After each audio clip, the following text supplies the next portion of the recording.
Je jure solennellement que mes intentions sont mauvaises. Bonjour à tous, aujourd'hui nous allons aborder le troisième volet de la saga Harry Potter et le prisonnier d'Azkaban. Première fois de la saga qu'il y a un changement de réalisateur. Chris Columbus étant américain et ayant travaillé ces dernières années sur les deux premiers Harry Potter, a donc passé beaucoup de temps loin de sa famille, et donc il a décidé de passer le flambeau à un autre réalisateur. Dès cet instant, quelques réalisateurs sont pressentis, comme par exemple Steven Spielberg, qui était d'ailleurs en course pour réaliser le tout premier Harry Potter, ou encore Kenneth Branagh, l'acteur interprétant Gilderoy Lockhart dans le Harry Potter précédent, ou encore Guillermo del Toro.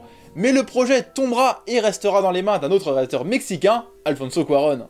Dans toute la saga, ce remplacement est selon moi le plus gros virage de la production. On connaît Chris Columbus pour ses comédies familiales, mais Cuarón, lui, n'est pas du tout dans le même registre. Mais à l'époque, il n'avait pas encore la renommée mondiale qu'il a acquis suite à l'excellent Les Fils de l'Homme ou encore Gravity. Je vais revenir donc un tout petit peu sur ce réalisateur. Au moment de prendre le projet en main, Cuarón a 41 ans. Il a beaucoup travaillé dans le cinéma en tant que directeur de la photographie avant de passer à la réalisation. Avant son Harry Potter, il a réalisé La Petite Princesse, mais vient tout juste de réaliser Y tu m'amas Bien, un film particulier assez loin de l'univers d'Harry Potter. Néanmoins, ce choix, très risqué, est le meilleur choix qu'a fait la production sous les conseils de J.K. Rowling, car grâce à Cuarón, Harry Potter a commencé à intéresser non seulement les fans d'Harry Potter, mais les fans du cinéma en général. Commençons par parler du scénario du film. Ce Harry Potter est déjà très particulier, car c'est le seul de la saga qui ne comporte pas de Voldemort.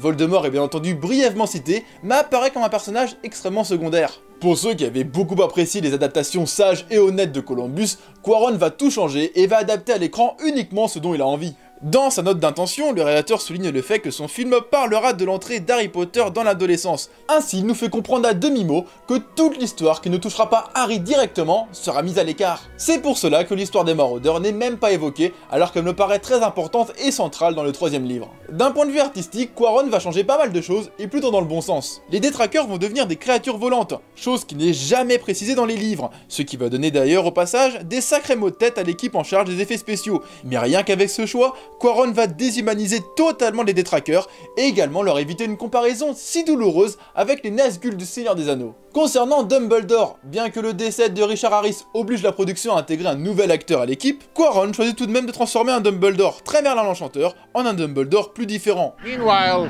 I'd like a nice cup of tea or a large brandy. Oh, executioner, your services are no longer required. Thank you. Ensuite, Cuarón se lâchera totalement sur les tableaux de Poudlard en supprimant littéralement les limites du cadre. Comme nous pouvons le voir par exemple avec cette jolie girafe. Il donne également un sacré coup de jeune à la grosse dame, et il nous montre également une esquisse de Voldemort qui n'apparaîtra que dans l'épisode suivant. Cela reste une théorie, mais elle me plaît bien, et j'en avais déjà parlé dans ma vidéo des 5 secrets sur Harry Potter.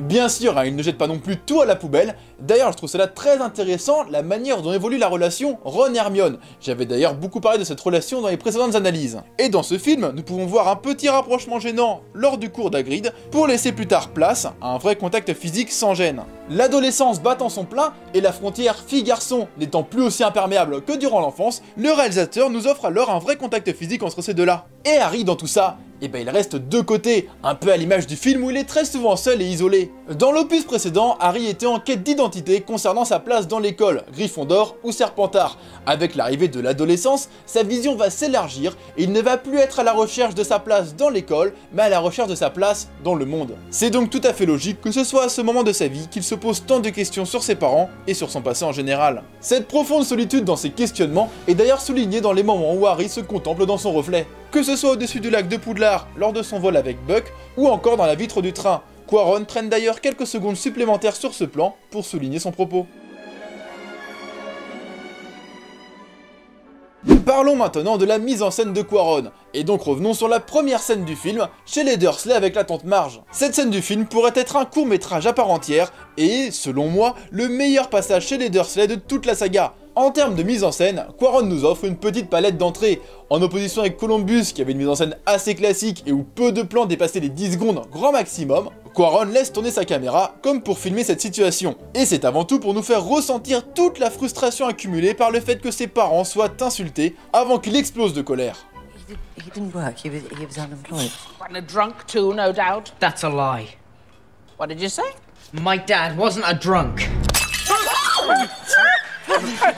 worry. sorry, don't fuss, Petunia. I have a very firm grip. Et seulement quelques instants après ce long plan de plus de 20 secondes, Cuarón nous offre un montage hyper rythmé, musical, drôle, où chaque acteur trouve sa place dans les décors, y compris le chien.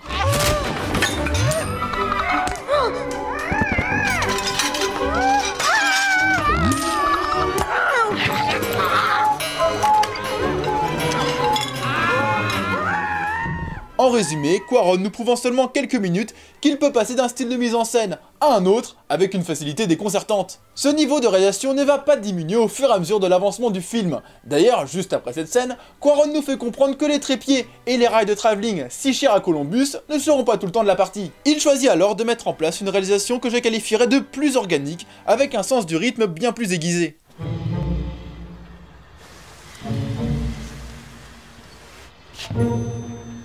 Et que dire de ce plan séquence au chaudron baveur? Le plan séquence, c'est-à-dire le fait de laisser la caméra filmer et suivre l'action, permet au spectateur d'éviter des ruptures visuelles dues au cut. Et en filmant cette scène ainsi, Cuarón nous permet d'entrer en immersion et dans l'intimité de la discussion entre Harry et Monsieur Weasley.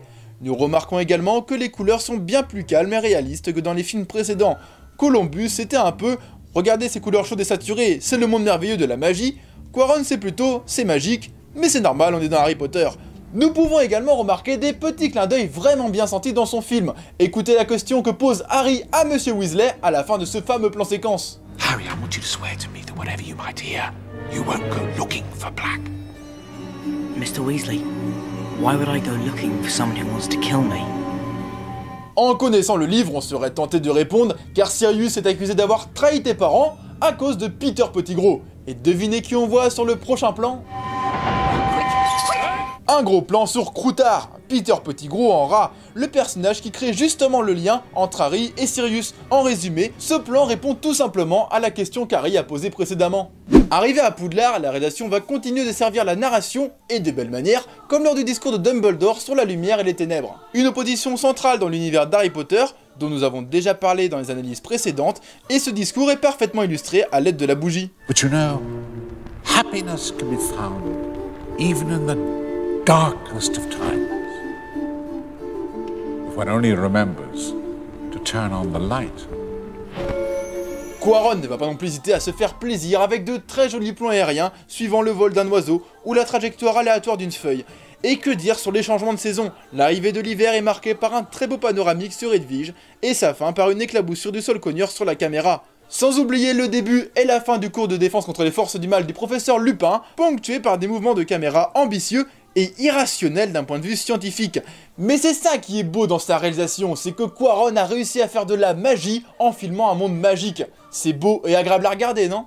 Revenons maintenant sur la manière dont Harry est traité durant tout le film par la réalisation. Si on se concentre un petit peu, on peut se rendre compte qu'aucune action ne se déroule sans la présence d'Harry. Même quand on croit qu'il n'est pas là, il est en réalité caché.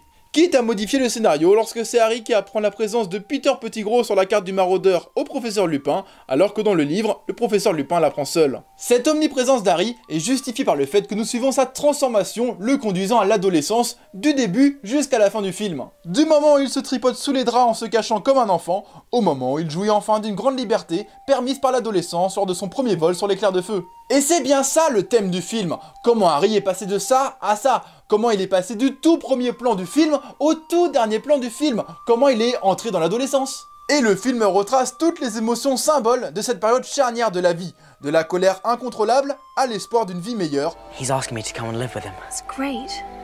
When we free him, I'll never have to go back to the Dursleys. It'll just be me and him. We can live in the country. Someplace you can see the sky. Sans oublier une très grosse crise d'identité, représentée par le fait qu'il ne se reconnaît pas et qu'il croit voir son père invoquer un Patronus. Se voir plus vieux que nous le sommes, ce n'est pas ça l'adolescence? Penchons-nous maintenant un peu plus sur la scène de la cabane hurlante. Cette scène est très réussie, selon moi, pour une seule raison, la durée des plans. On ne peut pas appeler cela des plans séquences, mais Cuarón, en laissant sa caméra tourner un bon paquet de secondes au même endroit, envoie un message clair aux comédiens.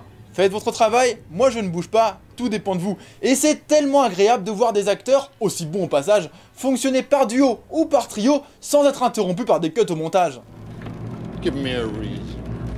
I beg you. Severus, don't be a fool. He can't help it, it's habit, mate. Severus, be quiet. Quiet yourself, Remus! Listen to you two quarrelling like an old married couple. Why don't you run along and play with your chemistry set?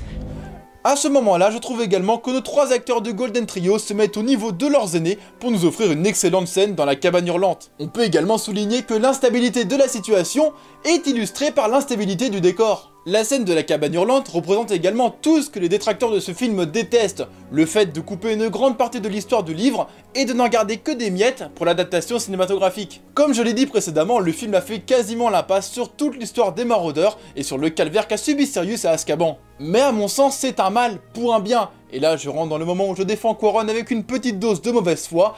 Et si Quaron avait choisi de ne pas adapter tout cela pour punir les non-lecteurs ou les inciter à lire, c'est possible, non ? Avant de conclure, je voulais également parler brièvement des musiques de ce film. Alors que les musiques de Harry Potter et la Chambre des Secrets ressemblaient énormément à celles du tout premier opus, dans cet épisode nous avons eu le droit à un assez gros renouvellement musical, pour notre plus grand plaisir. Cette analyse sur Harry Potter et le prisonnier d'Azkaban est terminée, j'espère qu'elle t'aura plu et qu'elle t'a donné envie de revoir le film.